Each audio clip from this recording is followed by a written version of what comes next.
Hi all, എല്ലാവർക്കും നമസ്കാരം. ഞാൻ ശില്പ. LPST UPSTക്ക് പരീക്ഷകൾക്കുള്ള തയ്യാറെടുപ്പ് നിങ്ങൾ എല്ലാവരും തുടങ്ങിയോ? എല്ലാവർക്കും ഒരു സംശയം ഉണ്ടാവും, എവിടെ നിന്നാണ് പഠിച്ചു തുടങ്ങുക? നമ്മൾ പല ക്ലാസ്സുകളിലും പല കാര്യങ്ങളും നിങ്ങൾക്ക് പറഞ്ഞു തന്നു എങ്കിൽ കൂടി പലതരത്തിലുള്ള ഒരു കൺഫ്യൂഷനിലായിരിക്കും നിങ്ങൾ. ഇതെങ്ങനെ പഠിച്ചു തുടങ്ങണം? ശരിയാണ്, പല ക്ലാസ്സുകളിലും നമ്മൾ പറഞ്ഞു പാഠപുസ്തകങ്ങൾ പഠിക്കൂ, അല്ലെങ്കിൽ സിലബസിനുള്ള ബേസിക് ആയിട്ടുള്ള കാര്യങ്ങൾ ആദ്യം പഠിച്ചു തുടങ്ങൂ എന്നൊക്കെ നമ്മൾ പറഞ്ഞു. എങ്കിലും പഠനം ആരംഭിക്കാത്ത ഒരുപാട് പേരുണ്ട്. ഇപ്പൊ പുതിയൊരു കേട്ടറ്റിന്റെ റിസൾട്ട് കൂടെ വന്നിരിക്കുകയാണ്. അപ്പോൾ ഉദ്യോഗാർത്ഥികൾ കൂടുതൽ എലിജിബിൾ ആയിക്കൊണ്ടിരിക്കുകയാണ് അല്ലെ, LPST UPST പരീക്ഷകൾക്ക് വേണ്ടിയിട്ട്. അപ്പോൾ ഇനിയുള്ള പരീക്ഷകളും അത്രയേറെ തന്നെ എന്തായിരിക്കും, ടഫ് തന്നെയായിരിക്കും. കാരണം നമുക്കറിയാം, ഒരു 2026 അവസാനത്തോടു കൂടിയൊക്കെ നോട്ടിഫിക്കേഷൻ വരുമ്പോഴേക്കും ഇനിയും ഒരു 3 ബാച്ചുകളോളം കേട്ടിട്ട് പാസ്സായവർ കൂടെ വരാനുണ്ട്. അപ്പോൾ ഇത്രയും ആൾക്കാർ കോമ്പറ്റീഷൻ ഉണ്ട് എന്നുള്ള കാര്യം നിങ്ങൾ ഓർത്തു വെക്കണം. അതായത് ഇപ്പൊ പഠിച്ചു തുടങ്ങാത്തവരാണ് ഓർത്തു വെക്കേണ്ടത്. ഇനി പഠിച്ചു തുടങ്ങുമ്പോൾ നിങ്ങൾ മനസ്സിലാക്കേണ്ട കാര്യം, PSC ഒരുപാട് മാറിക്കഴിഞ്ഞു. ഇപ്പൊ നമ്മൾ ഇതിനു മുൻപ് നടന്ന ഒരു കൊറോണ സമയത്ത് നമ്മുടെ LPST UPST പരീക്ഷ നടന്നു അല്ലെ. ആ സമയത്ത് ക്വസ്റ്റ്യൻ പേപ്പറും അതുപോലെ തന്നെ 2024 നടന്ന ക്വസ്റ്റ്യൻ പേപ്പർ എടുത്തു നോക്കുമ്പോൾ വലിയൊരു വ്യത്യാസം തന്നെ അതിലുണ്ട്. പാഠപുസ്തകങ്ങളുടെ പ്രാധാന്യവും കൂടുതൽ ക്വസ്റ്റ്യൻസ്, പ്രത്യേകിച്ച് സയൻസ് ഭാഗങ്ങളിൽ നിന്ന് പ്രോബ്ലം പോലെയുള്ള ക്വസ്റ്റ്യൻസ് ഒക്കെ ധാരാളമായിട്ട് കടന്നു വന്നതും ആ ഒരു ലെവല്, ക്വസ്റ്റ്യൻസിന്റെ ലെവലിലുണ്ടായ മാറ്റവും ഒക്കെ തന്നെ നമ്മൾ കണ്ടതാണ്. എന്നാൽ വളരെ റീസെന്റ് ആയിട്ട് കഴിഞ്ഞ ഏപ്രിൽ 9, 11 തീയതികളിലായിട്ട് ഒരു ഓൺലൈൻ എക്സാം നടന്നിരുന്നു. LPയുടെയും അതേപോലെ തന്നെ UPയുടെയും NCA എക്സാമുകളായിരുന്നു. തമിഴ് മീഡിയവും നടന്നു, അതേപോലെ തന്നെ മലയാളം മീഡിയവും എക്സാമുകൾ നടന്നു. അതിൽ ക്വസ്റ്റ്യൻ പേപ്പർ നിങ്ങൾ ആരെങ്കിലും നോക്കിയോ? ഒരുപാട് മാറ്റങ്ങളാണ് അതിലുണ്ടായത്.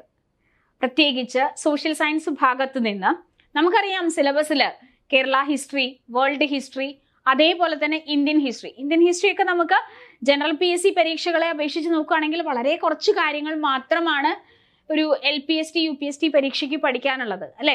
വിരലിൽ എണ്ണാവുന്ന കാര്യങ്ങൾ മാത്രം. ഇന്ത്യൻ നാഷണൽ കോൺഗ്രസ്, മഹാത്മാഗാന്ധി, ഭഗത് സിംഗ്, സുഭാഷ് ചന്ദ്രബോസ്, സ്വാതന്ത്ര്യാനന്തര ഇന്ത്യ, ഇത്രയും ടോപ്പിക്ക് കഴിഞ്ഞാൽ ഇന്ത്യൻ ഹിസ്റ്ററി കഴിഞ്ഞു എന്നുള്ള ധാരണയാണ്. എന്നാൽ ഈ ഒരു കഴിഞ്ഞ ഓൺലൈൻ എക്സാമുകൾ LPSTയുടെയും UPSTയുടെയും ക്വസ്റ്റ്യൻ പേപ്പർ നിങ്ങൾ എടുത്തു നോക്കുകയാണെന്നുണ്ടെങ്കിൽ നിങ്ങൾക്ക് ഒരുപാട് കാര്യങ്ങൾ മനസ്സിലാവും. ഇവിടെ ഇന്ത്യൻ ഹിസ്റ്ററിക്ക് അത്രയേറെ പ്രാധാന്യമുണ്ട്. സാധാരണ ചോദിക്കാറുള്ള പോലെ മഹാത്മാഗാന്ധിയുമായിട്ട് ബന്ധപ്പെട്ട് മാത്രമോ അല്ലെങ്കിൽ സുഭാഷ് ചന്ദ്രബോസുമായിട്ട് ബന്ധപ്പെട്ട് മാത്രമോ ഒന്നും അല്ല ചോദ്യങ്ങൾ വന്നത്. എല്ലാ ഇന്ത്യൻ ഹിസ്റ്ററിയിലെ എല്ലാ കാര്യങ്ങളെയും ഉൾക്കൊള്ളിച്ചുകൊണ്ടുള്ള ചോദ്യങ്ങളാണ് വന്നത്. അതുപോലെ തന്നെ പ്രശസ്തരായിട്ടുള്ള വ്യക്തികളുടെ കോട്സ് ചോദിച്ചിട്ടുണ്ട്. കാലഗണനാ ക്രമത്തിൽ എഴുതാനായിട്ട് ഇന്ത്യൻ ഹിസ്റ്ററിയിലുള്ള എല്ലാ നാഷണൽ മൂവ്മെന്റ്സും വന്നിട്ടുണ്ട്. ഇങ്ങനെയുള്ള ഒരുപാട് കാര്യങ്ങൾ മാറ്റത്തോടു കൂടി തന്നെയാണ് വന്നിരിക്കുന്നത്. അതുപോലെ തന്നെ കറണ്ട് അഫെയറും വളരെ അപ്ഡേറ്റഡ് ആയിട്ടുള്ള കറണ്ട് അഫെയർ തന്നെയാണ് ചോദ്യങ്ങളിൽ വന്നത്. അതായത് നമ്മൾ പരീക്ഷയ്ക്ക് തയ്യാറെടുക്കുമ്പോൾ വെറുതെ എന്തെങ്കിലും വായിച്ച് അല്ലെങ്കിൽ സിലബസിലുള്ള കാര്യങ്ങൾ മാത്രം വായിച്ചു പോവുക എന്നുള്ള ട്രെൻഡൊക്കെ മാറിക്കഴിഞ്ഞു. നമ്മുടെ യോഗ്യതയ്ക്കനുസരിച്ച് പാഠപുസ്തകങ്ങൾക്കും അതുപോലെ തന്നെ സ്റ്റാറ്റിക് ആയിട്ടുള്ള കാര്യങ്ങൾക്കും ഒക്കെ പ്രാധാന്യം വരുന്നുണ്ട്. കാരണം നിങ്ങൾ എഴുതാൻ പോകുന്ന പരീക്ഷ ഒരു ടീച്ചർ ആവാനുള്ളതാണ് അല്ലെ.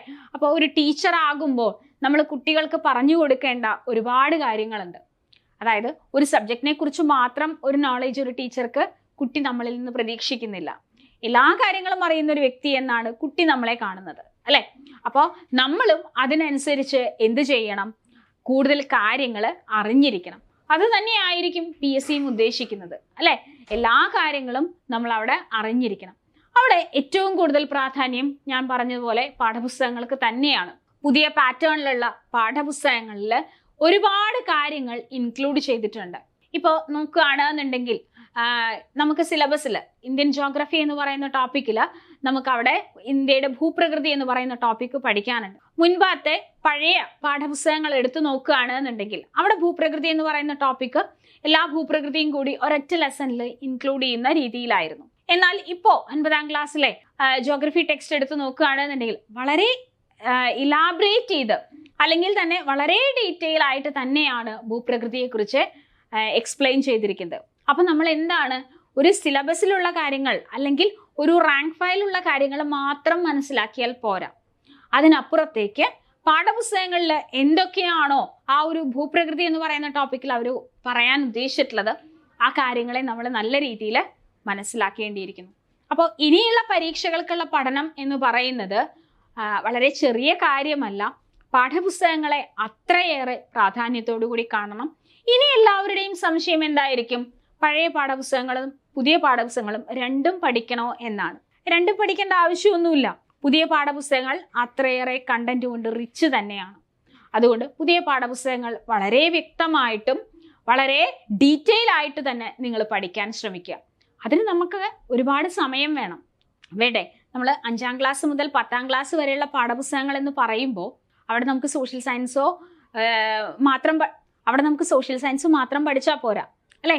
ഫിസിക്സ്, കെമിസ്ട്രി, ബയോളജി ഞാൻ എടുത്തു പറഞ്ഞില്ലെന്നേ ഉള്ളൂ.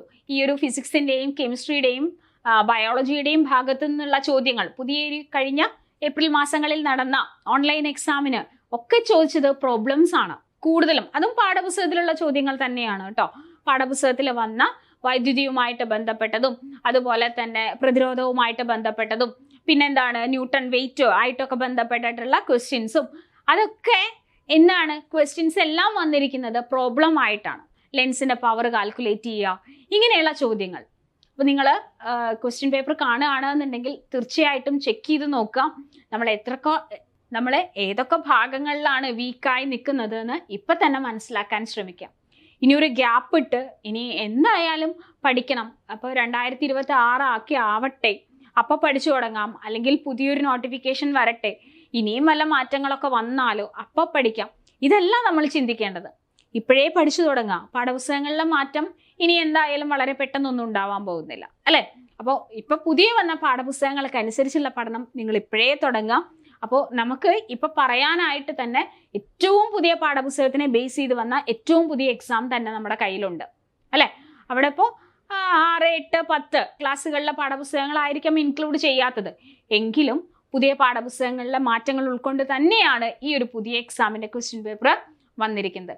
അത് മാത്സ് നിങ്ങൾ എടുത്ത് നോക്കുകയാണെന്നുണ്ടെങ്കിൽ കുറച്ചുകൂടെ ഡീറ്റെയിൽ ആയിട്ടുള്ള ക്വസ്റ്റ്യൻസ് ആണ്. ഇതൊരു NCA എക്സാം ആണ്, നിങ്ങളിത് ഓർക്കണം. എല്ലാവരും എഴുതുന്ന എക്സാം അല്ല. എന്നിട്ടും അത്യാവശ്യം ടഫായിട്ടുള്ള ഒരു എക്സാം തന്നെയായിരുന്നു ഇത്. മാത്സ് ഒക്കെ ചെയ്ത് നോക്കാൻ ഇത്തിരി സമയം വേണ്ട തരത്തിലുള്ള ചോദ്യങ്ങളായിരുന്നു. അപ്പോൾ ഒരുപാടുണ്ട് നമുക്ക് പഠിക്കാൻ, ഒരുപാടുണ്ട് പ്രാക്ടീസ് ചെയ്യാൻ. പഠനം ഇന്ന് തന്നെ തുടങ്ങാം. നമ്മുടെ കോമ്പറ്റേറ്റീവ് ക്രാക്കറിൽ പുതിയ ബാച്ച് ആരംഭിച്ചിട്ടുണ്ട്. ലോങ് ടേം ബാച്ച് ആണ്. അപ്പോൾ ഇനി വരാനിരിക്കുന്ന LPST UPST പരീക്ഷകൾക്ക് നിങ്ങൾ തയ്യാറെടുക്കുമ്പോൾ ഒരുപാട് കാര്യങ്ങൾ ശ്രദ്ധിക്കാനുണ്ട്. ആ മാറ്റങ്ങളെ അറിഞ്ഞുകൊണ്ട് തന്നെ നമുക്ക് പഠിച്ചു തുടങ്ങാം. പുതിയ ബാച്ചിലേക്ക് എല്ലാവർക്കും സ്വാഗതം. ഇപ്പോൾ കേട്ടറ്റ് കഴിഞ്ഞവർക്കും ഇനി അടുത്ത കേട്ടറ്റിന് പ്രിപ്പയർ ചെയ്യുന്നവർ ഓൾറെഡി നിങ്ങൾക്ക് എന്ത് ചെയ്യാം, വേണമെങ്കിൽ ജോയിൻ ചെയ്യാം. കാരണം ആ ഒരു സൈക്കോളജിയും ഒക്കെ തന്നെ ഇപ്പം തന്നെ പഠിച്ച് നമുക്ക് കേട്ടറ്റ് പരീക്ഷയ്ക്കുള്ള തയ്യാറെടുപ്പും അതിനോടൊപ്പം തന്നെ LPST UPST പരീക്ഷകൾക്കുള്ള തയ്യാറെടുപ്പും ഇപ്പോഴേ തുടങ്ങാം. അപ്പം അതുകൊണ്ട് ജോയിൻ ചെയ്യുക, കൂട്ടുകാർക്ക് ഷെയർ ചെയ്യുക. അടുത്തൊരു വീഡിയോയിൽ കാണാം. താങ്ക്